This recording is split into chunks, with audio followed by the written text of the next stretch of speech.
but I will try to go very slowly today, and I will expect you pay your attention because these chapters can be a bit tricky. Okay, so I want you to understand properly in the class. Let us begin. We have completed chapter 6 in our previous class, as far as I remember. So today we will start a new chapter.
All these things are already there in your book. Okay, it is just arranged in bullet wise. So if you want, you may write.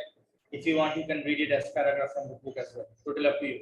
The figure is also there in a better way in your book. So we're starting chapter 9 after chapter 6. So we have skipped 2 chapters, chapter 7 and chapter 8. Chapter 7 basically deals with your coding or programming in C, which we will not do because you have already completed your C programming course when you were in first year, and at this stage we are interested in programming in assembly language only. And chapter 8 deals with the hardware interface and internal hardware structure, again into which we are not much interested. So directly we come to chapter 9, which is 8051 timer programming in assembly. Now you see that we have already covered some of the portion of generating some delay in chapter 3. If you remember, using DJNZ and some registers, we could successfully create some specific time delays, right? But this delay, the concept of this delay or the concept of this generating time delay is so popular in this microcontroller, and it is so necessary that the microcontroller itself has got 2 timers within itself. Try to recall from your previous classes, when we just started microcontroller, when we were going through the specification of the microcontroller, we saw that besides RAM, ROM, and other things, there was a section which said that there are 2 timers in your microcontroller 805Z, sorry 8051. So do you remember that portion, that we had 2 timers? Yes, sir. This chapter basically will deal with those 2 timers, nothing else. Okay, so we will learn about those 2 timers over here. The function is again the same, it will create delay. All right, but this is a much better way of creating a delay rather than the way that we have learned in chapter 3. So let us start. We have got 2 timers or counters in 8051. Now these are known as timers or counters, and there is a slight difference between them. When we say timer, we mean that these timers are nothing but registers. Okay, you can see timer 0 and timer 1. Timer 0 and timer 1. They are nothing but registers. All right. So when we say that they will act as timer, we mean that they will act to generate some time delay. They will generate some type of time period or something like that. That is what we mean when they act as timer. And when they act as counters, we mean that they will count the events which is happening outside the microcontroller, meaning that say some device is connected to the microcontroller and you want to count how many times some event is happening in that particular device. Okay, so I'm mentioning event over here because the type of event that will be counted by your microcontroller totally depends on the type of device that is connected. So if we take a simple example, say you have got a pulse generator which is connected, okay, pulse generator, and you want to count the number of pulses which are being generated.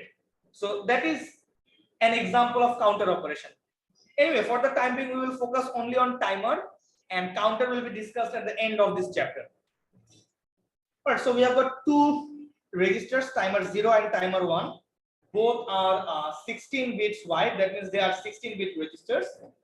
So definitely we need to access them separately as 8-bit registers. That is what it happens. The 16-bit timer is accessed at 2 separate registers, which are low byte and high byte. So the low byte register of timer 0 is called TL0. So when you write TL0, we mean that this one is the 8-bit register of timer 0, and this one is the lower byte, and the high byte register is known as TH0. Similarly, we have got TH1 and TL1. The most important thing, you know that you should always know which one is which digit. Like if this is a 16-bit timer 0 register, then this is your D0, this is D1 all the way up to D7. So this one is your TL0, and over here from D8 up to D15, this is your TH0. Another thing you should remember that this one is the LSB for your TL0, and this one is your MSB. Similarly, D8 is the LSB for TH0, and D15 is your MSB. All right, so if you have any question over here, you can ask. Any question at all? Can we access the 16-bit at a time, whole 16-bit at a time? I don't think so. All our instructions are byte instructions, right? So we cannot access the entire 16-bit at once. Also, at the same time, the entire 16-bit does not have a name. This timer 0 is actually not a name of a 16-bit register. This one, I mean, not a name in a meaning that the name is given, but the way you can use TL0 and TH0, you cannot use timer 0 in that way within the code. So I don't think you can access the entire 16-bit at a single time. right? Is the timer bit addressable? No, timer is not bit addressable, it is byte addressable. Any other question? Good question. Bit or byte. So let's move forward. Now let us get introduced to another register.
Let me know once you are done writing.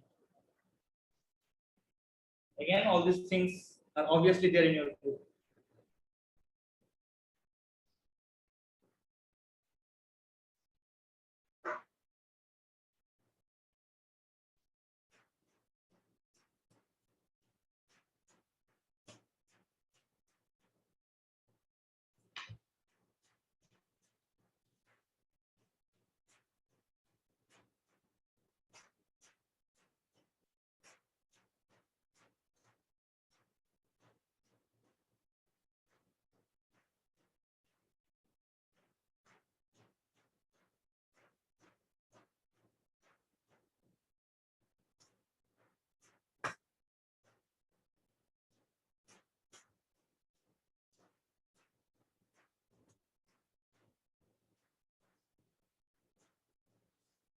I hope you have finished writing.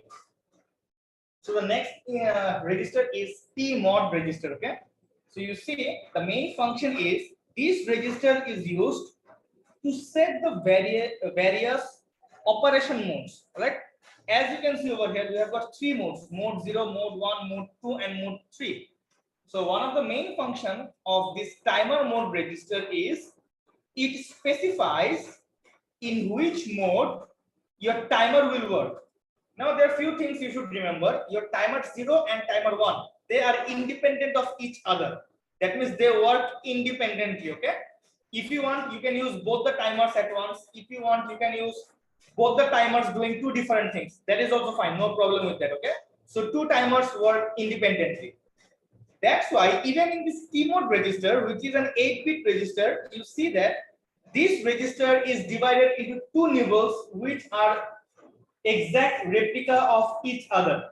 Like you can see, this one is the lower nibble which controls timer 0, and this one is the higher nibble which controls timer 1. As you can see, all these four bits are exactly similar to the 4 bits in the higher nibble. That's why I said that these two are the exact replica of each other. So definitely now we need to know what is the function of each of these bits.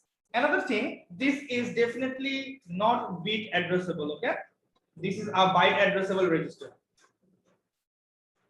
All right, so this is not a bit addressable register. Let us start with this one, M1 and M0.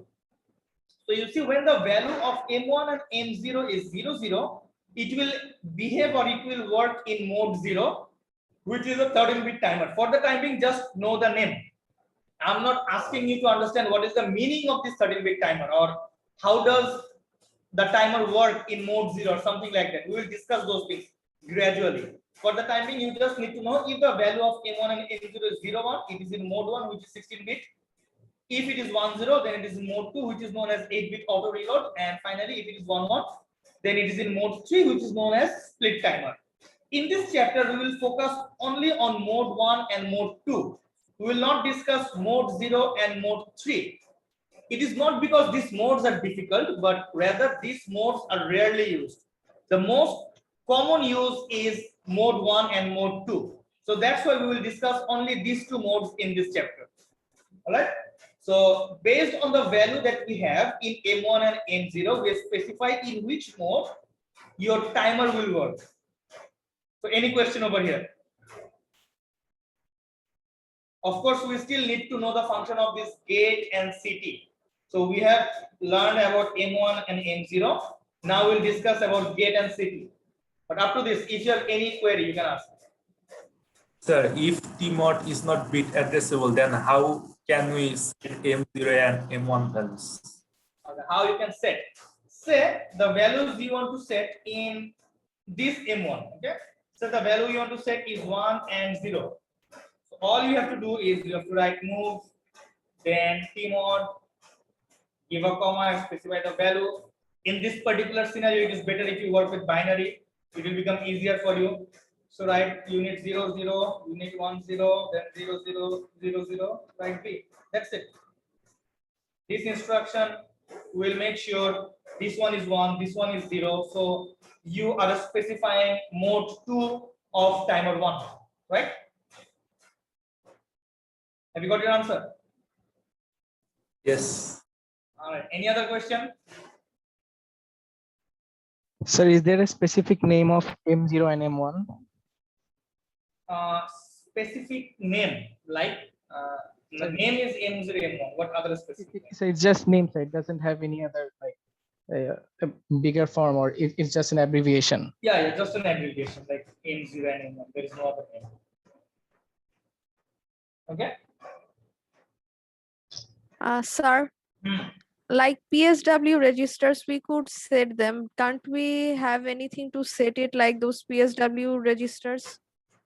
Whenever you use instructions like set, those are all bit addressable. Yes, I know, but I mean, like, we could do those with PSW registers. Like for R1, R2, we used to say, just simply set PSW register. Then I understood. When you want to switch, when you switch between banks, you're talking about that. Yes, I'm talking about that. No, no, over here we cannot do anything like that.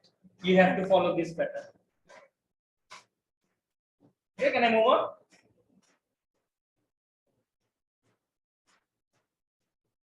Okay, let us start with CT. This one is actually very simple. So let us start with this one first.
Alright, so this one again becomes very simple, C by T.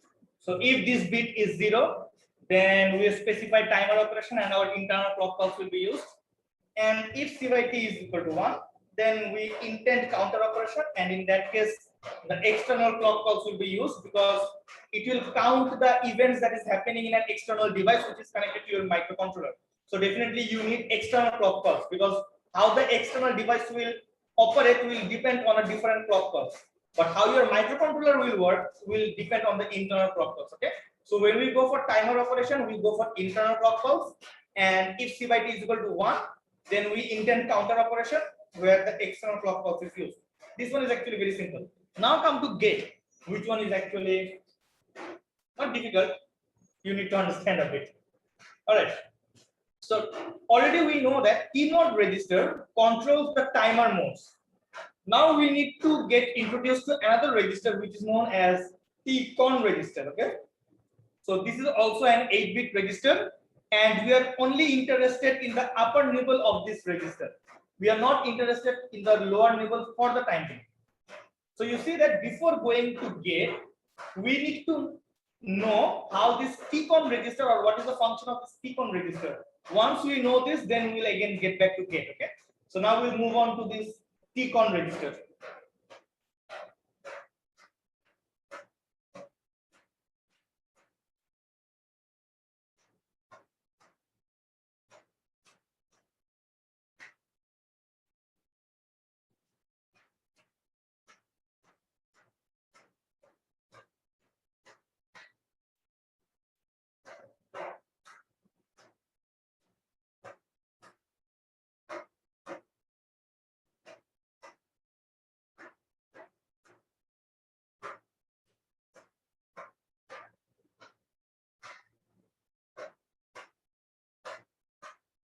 Let's forget about this lower nibble.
exact same thing is given most probably in example 9.3. Okay, if you want, you can even see from there. So let me continue explaining. All right, so this is your TCON register. All right, this is your TCON register, and we are interested in the upper level. You can see it is written as TF1, TR1, TF0, and TR0. And of course, this is a bit addressable register. Okay, this one is bit addressable.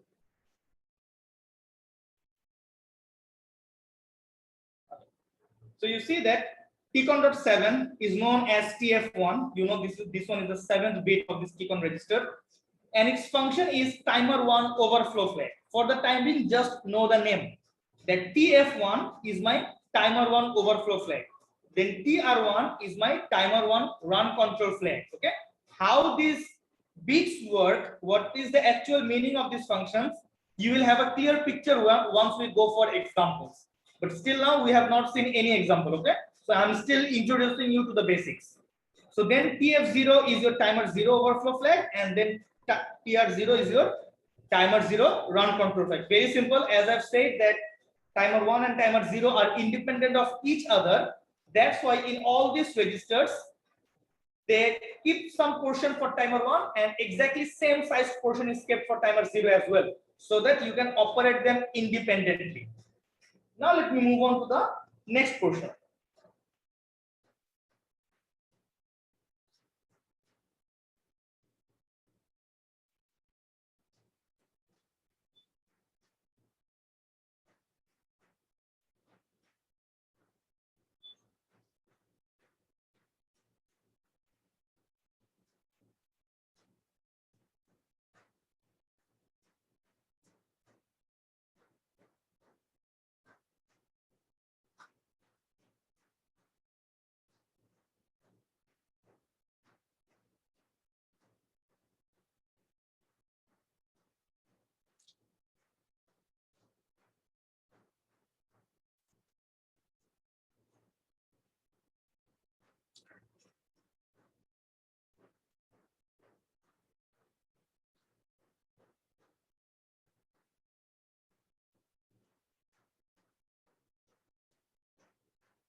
Please let me know when you are finished writing.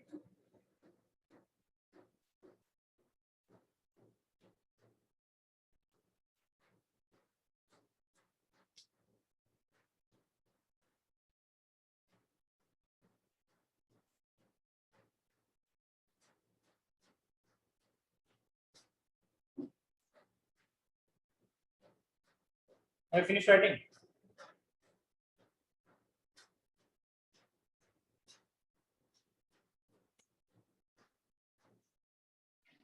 I have a question, sir. Hello. Sir, what is the basic difference of TMOD and TCON registers? Okay. Question taken. I'll explain.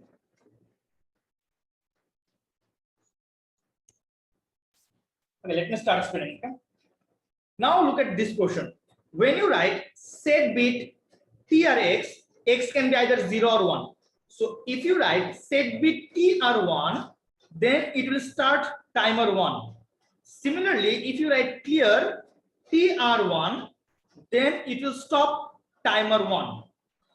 Now you see these instructions, that is set bit TRX and clear TRX, will only work if your gate is equal to 0 in the TMOD register.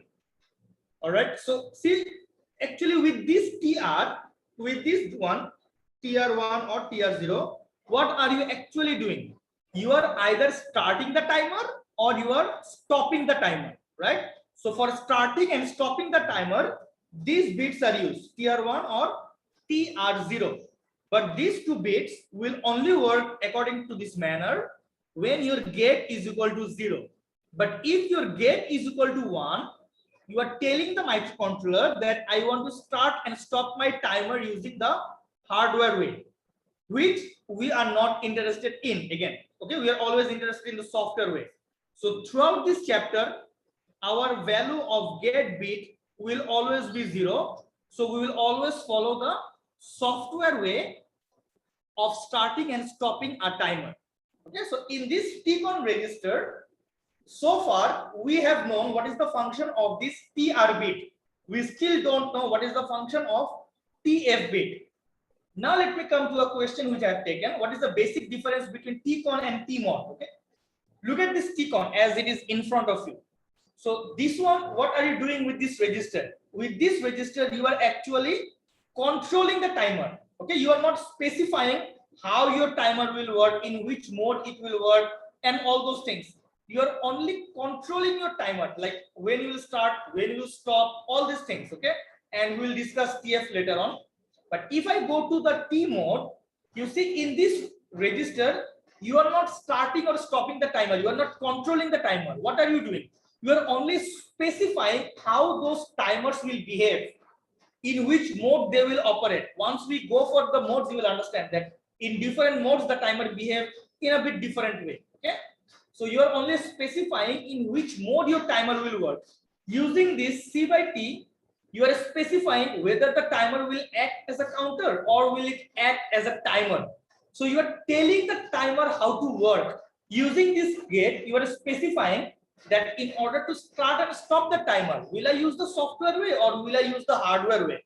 So all these things specifies the behavior of your timer, but the actual starting and stopping your timer is controlled by the TCON register. Have you understood the basic difference? Yes, sir. What is the hardware way?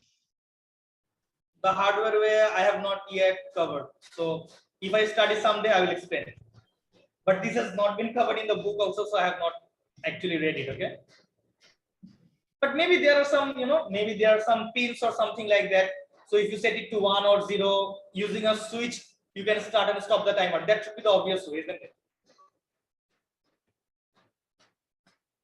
All right, so let's get an overview, okay, of whatever we have done so far. So first of all, I introduced you with two registers, which are timer 0 and timer 1. Both of them are 16-bit wides. They are not bit addressable. They are byte addressable registers. They can be accessed separately as TL0 and TH0 or TL1 and TH1. That means they can be accessed as byte-sized registers. Then we covered T-mod register, which controls the various operating modes of your timer. And this is an 8-bit register where by this time we know the function of all the bits. And again, this is also not a bit addressable register. Next, we finally covered the TCON register, which is actually responsible for controlling your timer. And this one is a bit addressable register. But in this TCON register, at this stage, we only know how TR works. We still don't know what is the, how TF works. From that name, we can have some guesses, like maybe it will give some overflow or something like that. But still, we do not know. Up to this, if there is any question, please ask. I told you I'll go a bit slow, but you have to understand it in the class. Any question if you have up to this? Sir, what is the advantage of bit addressable or byte addressable? All right. So when we go for byte addressable, like this one, see, you only need to make this one 1, right? So if it were bit addressable, your machine cycle would have been 1. At the same time, you would have required less number of data to move from one location to another location. But when we are going for byte addressable, you are moving all the 8 bytes, although the rest of the bytes are rest of the bits are insignificant. But when you are moving, definitely you need all these data bus. So if you want to move these 8 bits, you need at least 8 data bus, or the size of the data bus should be sufficient to carry or transfer all these 8 bits. Had it been bit addressable, only moving a single bit would have performed or would have done the job. So bit addressable makes what I can say, makes it more efficient and more less time consuming rather than byte addressable. Have you got my point? Yes, sir. Another also there is a critical thing, like sometimes you don't know what is there in rest of the bits. The problem you face is such that you need to preserve all the bits and you need to make M1 one only.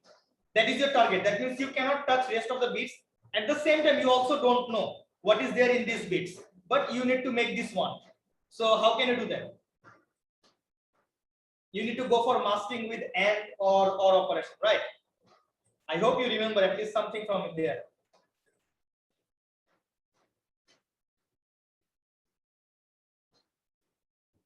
কঠিন কিছু বলে ফেললাম নাকি?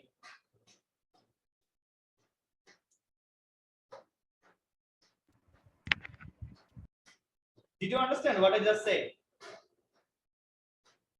Sir, can you say it again, sir? Okay. What I'm saying is, suppose you don't know the value in all these bits, okay? You don't know the value in all these bits. But the problem you face is such that you need to let all these bits remain as they are, but you need to make only this one. And this is not bit addressable. If it were a bit addressable, you could have simply set this to 1 and rest of the bits would have been as they are. But this is byte addressable. So if it is a byte addressable and you need to preserve all these remaining bits, but you need to make this 1, how can you do that? Yes, sir, by AND operation. Just use. That's what I just said. You need to go for masking. You need to use either AND or OR. Okay, based on what you use, your mask should be like that. So see, again, it becomes a bit tricky. So if it were byte addressable, this operation would have been very easy from your side, isn't it? So there are some differences and some obvious advantages for bit addressable registers, but making bit addressable is again very complicated if you go for the internal architecture. So that's why some of the registers are bit addressable, but most of your registers are byte addressable. All right, any other question? Sir, you said in one page that among timer and counter, one use the internal clock, another use the external clock. And in the lab, you said that we choose a crystal oscillator whose frequency is like almost same with the internal frequency of the microcontroller. Now, how does it make sense that No. When I said external, frequency? okay, when I said external clock pulse, I did not mean the crystal frequency. The crystal might be there, but I said that it totally depends on the external device that is connected to the microcontroller. So what is the speed of that external device? It depends on the clock pulse of that external device. So when I say external clock pulse, I mean the clock pulse of that external device, not the crystal. Have you understood now? Yes. All right, any other question? All right, so if you do not have any other question, I think we can go for a quiz. So everyone, please turn on your video, get ready with pen, paper, calculator, whatever you need. This is an open book exam, so you can have your books, scripts,